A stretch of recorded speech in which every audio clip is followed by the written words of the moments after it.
안녕하세요. 네, 오늘은 무건대리 중에 협의의 무건대리와 표현대리의 이 둘의 차이를 정확하게 한번 살펴보겠습니다. 원래 대리라는 것이 본인으로부터 대리권을 수여받아 가지고 본인을 위해서 대리행위를 하는 것이 대리인이죠.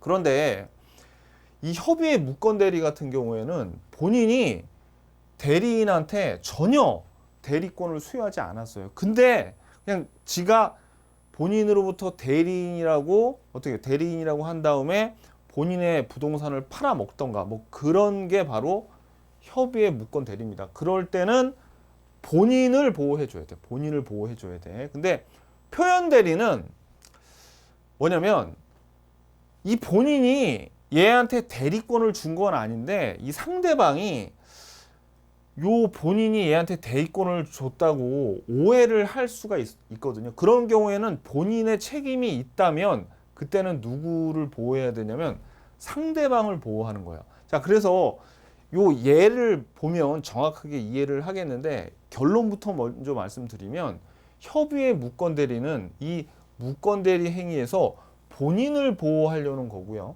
그런 취지고 표현 대리는 요 상대방을 보호하려는 취지라는 거예요. 이게 가장 중요한 거예요. 요걸 알아야지 이제 무권 대리를 읽어도 머릿속에 들어갑니다. 자, 그럼 이 예로서 가장 전형적인 예가 협의의 무권 대리는 아버지와 망나니 아들, 그다음에 표현 대리는 사장과 경마에 미친 격리 직원. 요 예를 보면 여러분들이 확실하게 이해를 하실 겁니다. 자, 그럼 협의의 무권 대리는 이 아버지가 어떤 토지를 가지고 있습니다. 근데 이 망나니 아들이 유흥비를 마련하고자 위임장을 위조를 해요. 그러니까 이 일종의 배임행위죠. 위임장을 위조해서 아버지의 대리인이라고 상대방을 속이고 이 계약을 했어. 헐값으로 넘겼습니다. 이 토지를. 그러면 이 상대방 C가 A한테 계약서 보여주면서 당신 아들이 당신 대리인이라면서 이 토지를 나한테 팔았어요. 빨리 소유권 이전해줘요. 라고 할 거 아닙니까? 그때, 자, 이 본인은 얘가 대리인인지도 몰랐고, 뭐 전혀 잘못이 없죠. 그래서, 자, 우리의 주인공은 요 본인이에요. 요 본인을 보호하려고 어떻게 하냐면 이렇게 할 수 있습니다. 만약에 이 아들이 이 토지를 넘겨주지 않으면 이 아들이 깜빵 가요. 이 배임행위 때문에. 그래서 이 진짜 금지옥엽 키운 말썽은 많이 피우지만 이 아들이 걱정이 된다면 아들이 깜빵 갈까 걱정이 되면 그냥 얘가 했던 이 무건대리 행위를 그냥 인정하고 토지 넘겨줄 수 있어요. 그러면 이거는 지금 나중에 추후에 인정을 하는 거죠. 얘의 무건대리 행위를 나중에 추후에 인정하는 거죠. 이걸 우리가 추인이라고 합니다. 추인. 근데 이 아버지가 생각하기에 아들놈이 너무나 괘씸한 거야. 그래, 이 기회에 이놈 매운맛 좀 보여줘서 정신 차리게 하자라고 하면은 무건대리 행위를 인정하지 않아요. 그거를 우리가 뭐라고 그러냐면 추인을 거절했다고 합니다. 그래서 본인은 이런 협의의 무건대리 행위가 있으면 그때는 어떻게 해요? 추인하거나 추인을 거절할 수가 있어요. 그러니까 협의의 무건대리에서 나오는 거는 추인 또는 추인 거절은 이게 굉장히 중요합니다. 그래서 뭐 어느 경우에 추인이 어떻게 되고 이런 내용이 협의의 무권 대리 내용의 대부분을 다 차지합니다. 자, 표현 대리는 이런 겁니다. 뭐냐면 이 A 사장 A가 거래처 사장 C한테 돈 받을 게 있었어요. 거래 대금을 받을 게 있는데 요거를 C한테 전화해 가지고 우리 직원 B를 보낼 테니까 B한테 돈 줘라고 한 거죠. 그리고 B한테는 야, 너 지금 가서 돈 받아와 라고 한 거예요. 그러면 B한테 대리권을 수여를 한 거죠. 돈 받아오라고. 근데 B가 출발한 다음에 요 D라는 직원이 한 명이 A한테 얘기한 거야. 저기 B가 지금 경마에 미쳐가지고 혹시 이 돈 받아서 유용하지 않을까요? 그러니까 이제 A가 그 얘기를 듣고 걱정이 된 거예요. 그래서 C한테 전화를 해가지고 얘한테 돈 주지 말라고 얘기하려고 그랬는데 전화를 안 받아. 어디 딴 데 갔는지.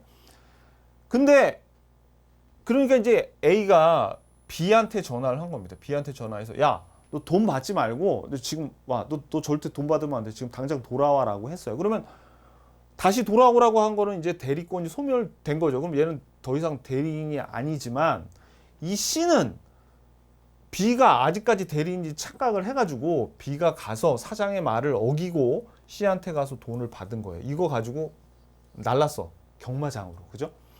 그러면 이 경우에는 이 C가 B가 대리인이라고, 즉 돈을 얘한테 주라고 아까 A가 얘기했잖아요. 대리인이라고 믿게 된 책임이 A한테 어느 정도 있는 거죠. 왜? 왜냐면 A가 끝까지 C한테 알려가지고 얘한테 돈 주지 말라고 했으면 이런 일이 벌어지지 않았을 텐데. 그죠? 그래가지고 이 표현 대리가 뭐냐면 표현이 겉으로 보기엔 그런 뜻입니다. 그러면 이 C가 봤을 때는 이 B가 원래 대리권이 소멸됐지만 C가 봤을 때는 아까 A의 전화를 받았기 때문에 B가 겉으로 보기에는 대리인처럼 보이죠. 그런 경우에는 누구를 보호하기 위해서? 상대방을 보호하기 위해서 표현 대리가 성립을 하잖아요. 그러면 이 본인이 그냥 책임을 져야 돼. 이게 무슨 얘기예요? 지금 이 상황에서는 A가 이런 거죠. C한테 야, 사실은 내가 얘한테 돈 받아 오지 말라고 이렇게 얘기를 했었거든. 근데 너 얘한테 돈 주면 어떡하니? 나한테 돈을 줘야지라고 돈을 다시 달라 그럴 수 있다 없다? 없다는 얘기예요. 그래서 표현 대리가 성립을 하게 되면 이 본인은 자기가 어떤 과실이 있더라도 무조건 책임을 져야 돼. 무과실 책임이 집니다. 그러면 여기 우리 아까 협의의 무권 대리하고 우리가 봤던 협의의 무권 대리하고 그 다음에 요 표현 대리하고의 차이점이 뭐예요? 이 차이점은 바로 뭐다? 가장 큰 차이점은 표현 대리는 상대방을 보호하고 협의의 무권 대리는 본인을 보호하는 건데, 더 큰 차이점은 표현 대리에서는 무슨 추인 그런 말이 안 나와. 그냥 표현 대리가 성립했냐 안 됐느냐.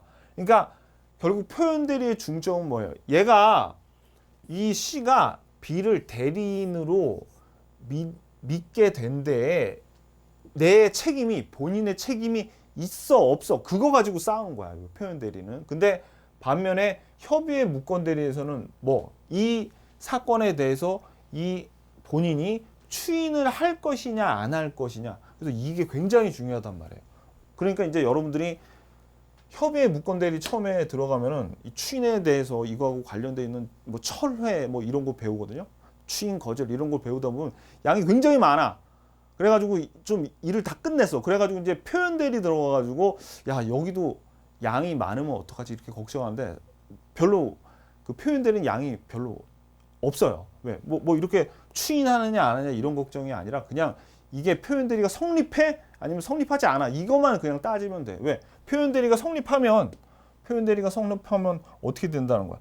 그죠? 그냥 요 본인에게 책임이 있기 때문에 무과실 책임을 지거든요. 무슨 얘기인지 아시겠죠? 그래서 요 표현 대리와 협의의 무권 대리의 차이 정확하게 알아두셔야 됩니다. 수고하셨습니다. 안녕히 계십시오.